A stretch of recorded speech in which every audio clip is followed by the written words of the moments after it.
Bonjour à toutes et à tous, j'espère que vous êtes en forme. Vous voyez, je suis en train de m'installer pour cette pêche et je suis en train de sonder. Le sondage est une des choses les plus importantes. Je vous ai déjà fait une ou deux vidéos spécifiques au sondage. Si vous n'avez pas encore été la voir, restez bien jusqu'à la fin de la vidéo. Vous aurez un accès directement à cette vidéo. Une vidéo où je me suis un petit peu emballé. Non seulement je vous présente mon approche du sondage, mais en plus, on va un petit peu plus loin dans la réflexion et la nature des poissons. Où se trouvent les poissons et comment aborder ce sondage. Par rapport à 3 facteurs essentiels: la période de l'année, la nature du fond et la productivité de l'étang. Productivité de l'étang et période sont forcément liés. Donc voilà, vous avez vu là, je viens de faire mon sondage sur le coup de 10 mètres. On est en plein hiver, mois de janvier, donc l'hiver vient de commencer. Je profite d'un beau rayon de soleil pour vous faire cette vidéo. L'idée, on va essayer de se pêcher une demi-heure, 3/4 d'heure, peut-être une petite heure si ça mord. Et l'idée, forcément, sur ce carpodrome des sources de la Chabanne, en Corrèze, ça va être d'aller chercher les poissons où ils sont. Comme je viens de vous l'aborder sur la vidéo sondage, et bien là, je me suis mis volontairement, comme c'est super froid, sur la zone la plus profonde de l'étang. Vous voyez là, je ne sais pas si vous devinez, c'est le moine de vidange de l'étang. Ça veut dire qu'à une vingtaine de mètres, 15 à 17 mètres, on a l'endroit le plus profond de l'étang. Et à 10 mètres, je suis dans cette pente, presque en bas de la pente, vous voyez. Donc je me retrouve avec 2,5 mètres à 3 mètres d'eau. Le plus profond étant 4-5 mètres plus loin. Eh bien, j'ai choisi de placer ma ligne en traînant de 10 à 15 cm. Je vais amorcer là-bas de manière précise 2 à 3 coupelles de pelé. Pour cette pêche, on se fait une pêche au pelé classique sans rien d'autre, du pelé de 7 et du pelé de 9 en échage. Là-bas, à 10 mètres, je mets 2 à 3 coupelles et je fais un autre coup ici. Vous allez deviner en accéléré, je prends le fond et puis j'amorce en espérant que les poissons vont monter sur cette pente parce qu'ils sont là en grande partie. Comme c'est le mois le plus froid, ils sont dans les zones les plus profondes de l'étang. Mais maintenant, il faut les stimuler, leur donner envie de monter. Et pour essayer de les faire monter ici dans cette pente, où on a quand même 1 mètre, 1,50 m de fond, eh bien, je vais amorcer régulièrement. C'est-à-dire mettre très peu de pelé, mais toutes les 2-3 minutes avant les premières touches, en remettre, limite une demi-poignée. Ça va être la stratégie pour cette pêche. Allez, on attaque!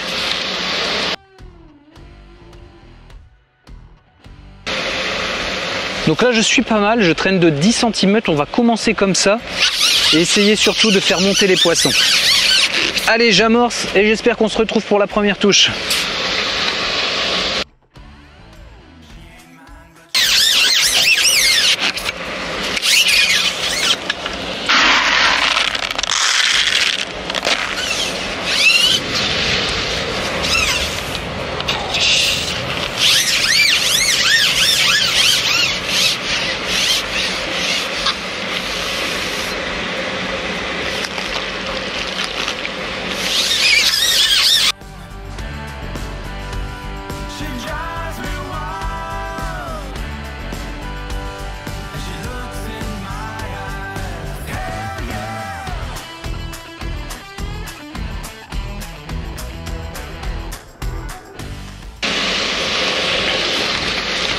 Et voilà, déjà 5 à 7 minutes de pêche à peu près.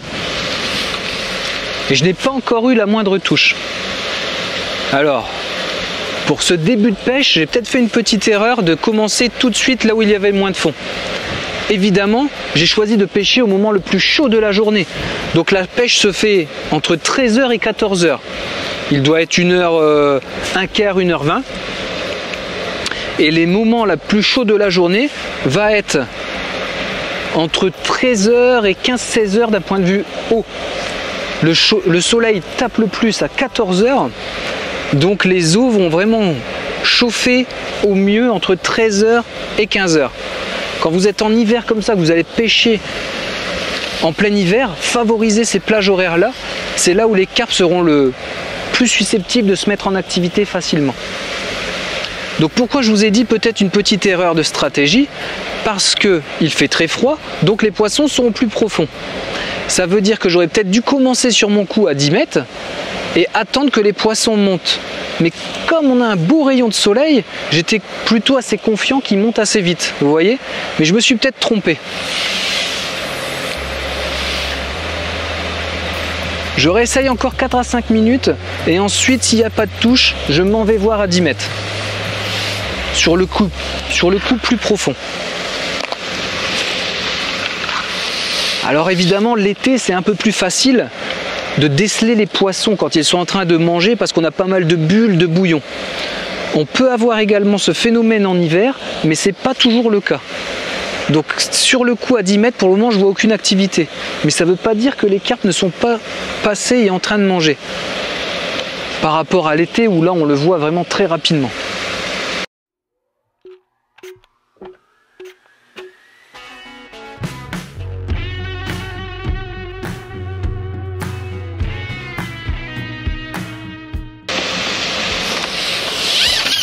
Et voilà, premier quart d'heure de pêche, toujours pas de touche, on s'en va à 10 mètres.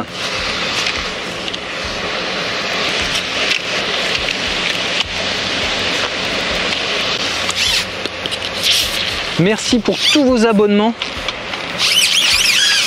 Vous êtes juste super. La chaîne grandit et je propose de plus en plus de vidéos. On est en train de mettre en place des séries de vidéos qui, j'espère, vont répondre à le plus de personnes possible. Et on arrive quasiment à 5 abonnés de moyenne par jour. Merci beaucoup. Donc voilà, placement de la ligne à 10 mètres. Sur cette zone, 3 coupelles ultra précises. Ah! Je pensais que c'était une touche, mais non. Eh, quoique.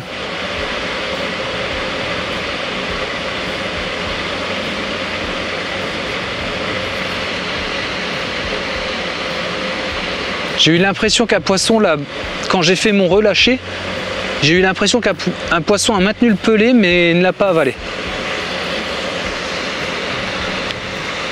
Bon, en tout cas, là, on se rapproche de la zone la plus profonde, donc les carpes doivent vraiment être plutôt assez concentrées. Même si les eaux sont froides, 3 coupelles comme ça, logiquement, il y en a quelques-unes qui devraient quand même être attirées et normalement provoquer quelques touches.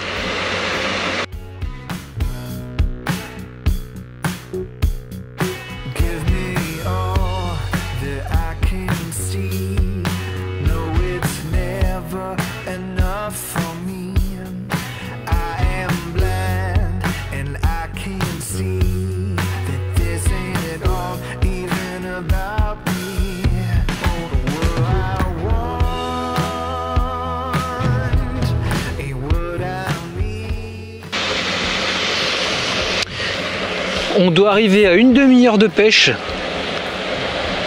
J'ai fait un petit relevé et j'ai eu une touche, mais elle n'a pas pris. Ça fait plaisir.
Je viens d'aller regarder le temps de pêche.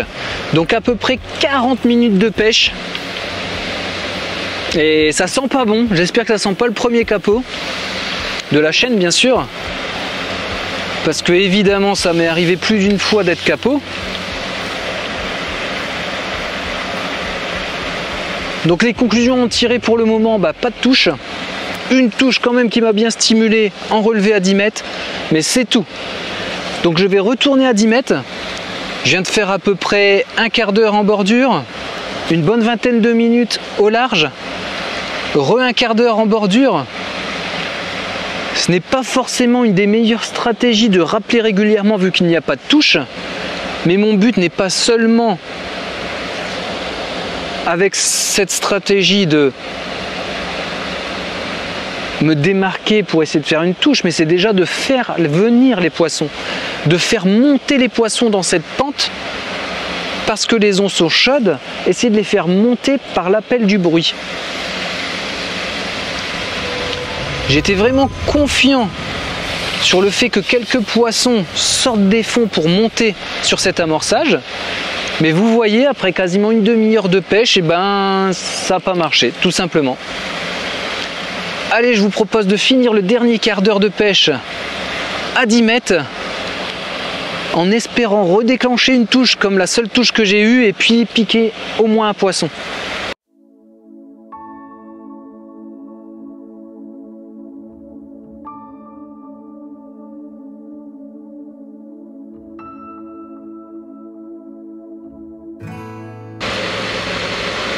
À l'instant, je viens de voir quelques bulles, donc je me suis décalé de 50 cm pour me mettre au niveau de ces bulles.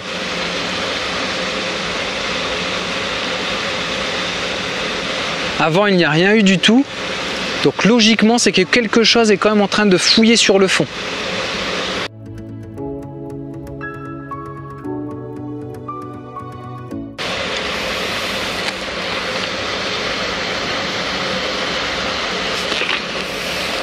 Oh là là là là, la touche attendue est arrivée. Ah là, je vous raconte pas, une touche. Allez, on se concentre, j'espère sortir ce poisson. Il aura fallu attendre 55 minutes pour avoir la première touche. Donc là, j'espère vous la montrer. On est sur les grands fonds, en plein hiver. Vous avez vu, au bout de 20-25 minutes, j'ai loupé une touche en relevé.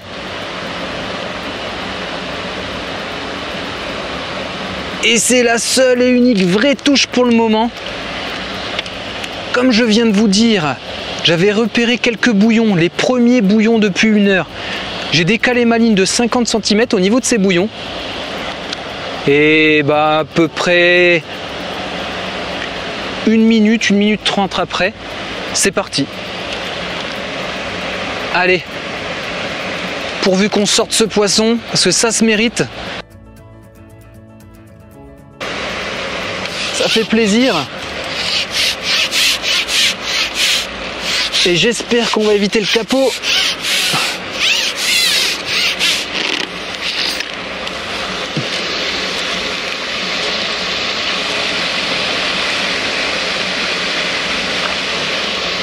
Je vais remettre juste quelques pelés, mais pas plus.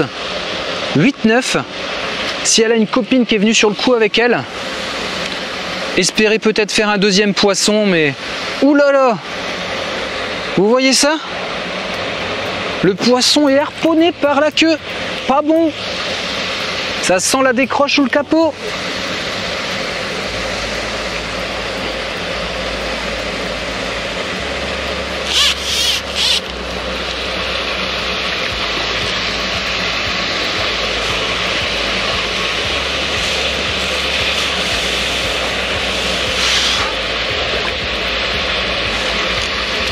Elle sonde, elle sonde. Ah, il est passé juste derrière l'épuisette. Ah, on n'est pas capot. Une jolie miroir.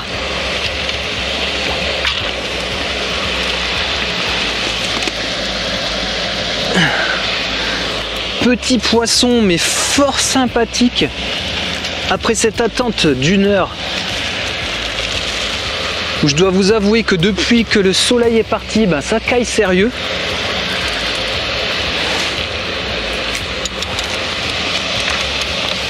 On va essayer d'en refaire une autre, mais déjà on sauve le capot, c'est vachement cool.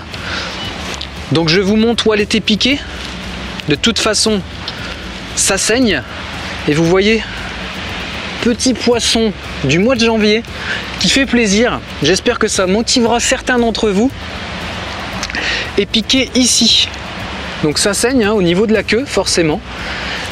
C'est pour ça qu'elle a fait un petit combat sympathique, mais c'est un des plus petits poissons quand même, hein, on va pas se le cacher, et ça fait plaisir. Allez, je la remets à l'eau. J'essaye quand même 5-10 minutes. S'il y a moyen d'en refaire une deuxième, ce serait cool. Mais déjà la mission est réussie pour ce début du mois de janvier.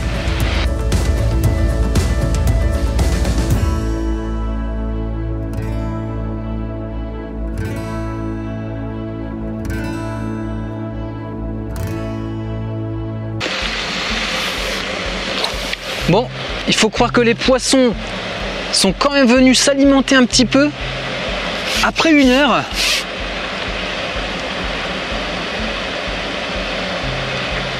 deuxième touche, donc dans la foulée de ce premier poisson. Poisson plus nerveux, malgré que la première ait été piquée par la queue, elle était cool. Celle-là est vraiment nerveuse. Elle prend le large.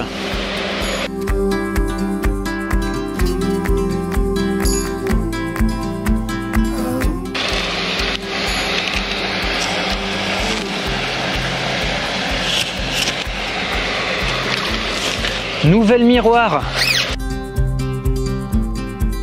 Alors, 1,580 kg pour ce poisson. On la remet à l'eau et je regarde s'il y a moyen d'en faire une troisième, parce que là on est quasiment 1 heure sans touche et on vient d'avoir 2 touches en 10 minutes, ça fait plaisir.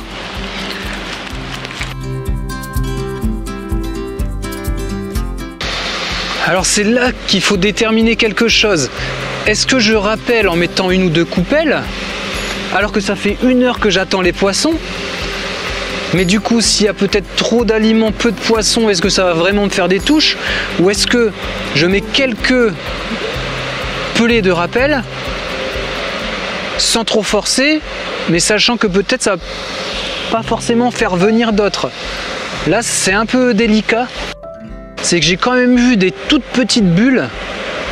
Et au moment de ces petites bulles, c'est là où on a eu les 2 touches. Ce qui est moins bon, c'est qu'il n'y a plus de bulles.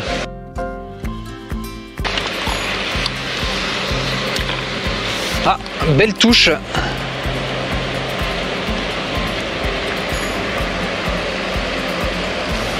Juste quand j'ai lancé les pelées, une belle touche.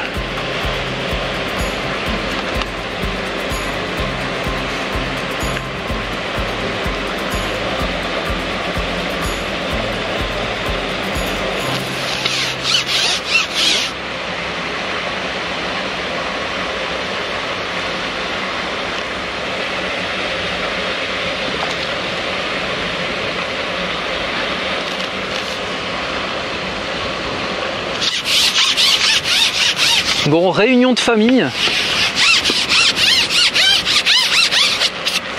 3e poisson quasiment identique.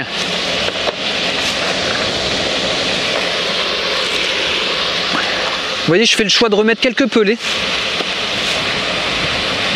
Parce que là, quand même, elles arrivent sur la zone. Comme par hasard, pour le moment, ça fait partie des plus petits poissons de l'étang. Vous avez vu la première autour d'1,2 kg, 1,3 kg. Celle qu'on vient de faire, 1,580 kg. Et celle-ci, j'espère qu'on va se la peser. Mais elle est à peu près du même gabarit. Et comme par hasard,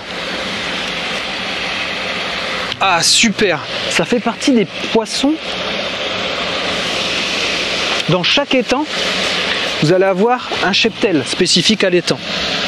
Donc avec des grosses, des moyennes et des petites.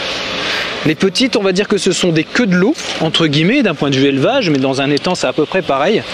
Et comme par hasard, c'est ces petites qui s'alimentent en période très froide comme ça. C'est les premières à venir sur le coup. C'est pas forcément un hasard. Elles ont peu de réserve et elles ont besoin de s'alimenter un peu plus que les autres, tout simplement. C'est pas pour ça que les grosses ne vont pas venir. Vous voyez, exactement le même gabarit, 100 grammes de moins, 1,450 kg. Allez, on essaye de refaire une.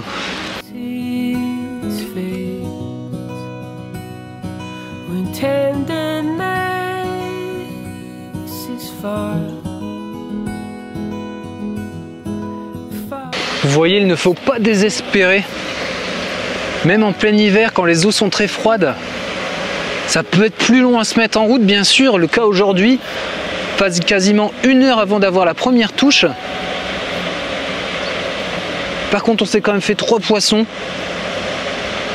Donc ça fait plaisir. Si vous ne le savez pas encore, Carpodrome FR, c'est un lieu de partage de vidéos. Donc des parties de pêche, des sessions comme aujourd'hui, des tests, des reportages. C'est également un lieu d'accueil en pleine forêt.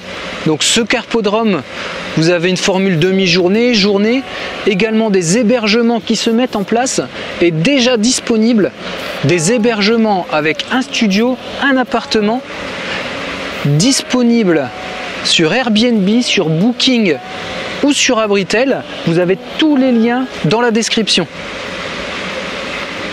Si jamais vous voulez venir pêcher sur ce Carpodrome ou vous balader sur cette magnifique région, nous sommes à 1/4 d'heure de Trégnac, donc sur la région, sur le département de la Corrèze. C'est vraiment très sympa pour les amoureux de la nature. Lac, rivière, énormément de balades. N'hésitez pas à jeter un coup d'œil. Vous avez tous les renseignements également sur le site carpodrome.fr.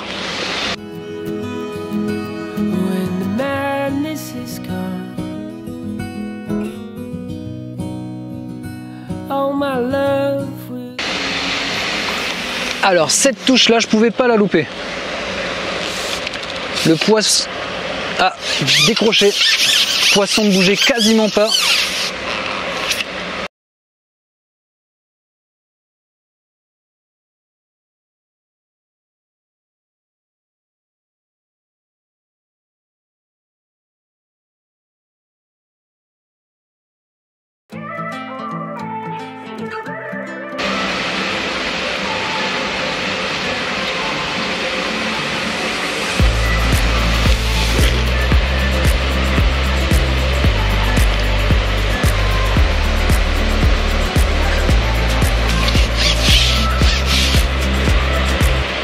Bon, je viens de louper 2 poissons. Donc j'espère que celle-ci, on va la voir.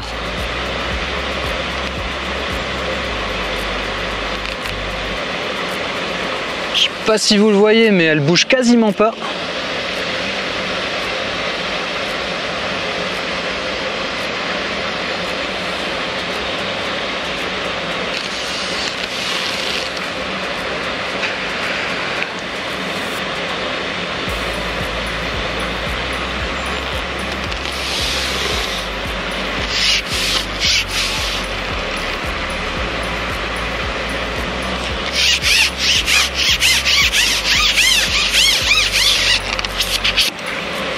Elle est vite revenue au bord.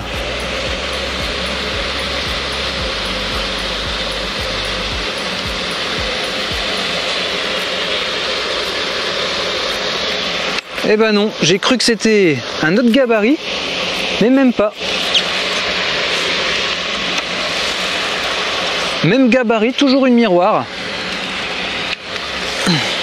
Même un petit peu plus petite que les 2 précédentes.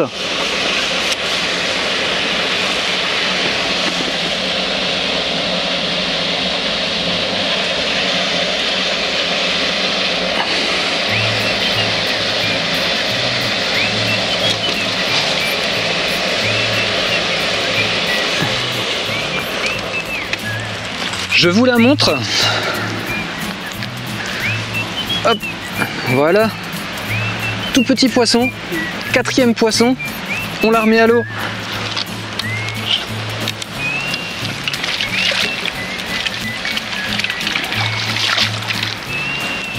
Bon, on en reste là. Merci d'avoir suivi cette nouvelle vidéo sur Carpodrome FR. Vous avez vu 1 heure sans touche. La vidéo, c'était une partie de pêche d'1 heure, mais forcément, les touches débutant à 1 heure, on a rajouté une demi-heure de pêche et on a quand même eu 4 poissons en une demi-heure. Merci de continuer de partager. Faites de vos rêves votre vie. Salut!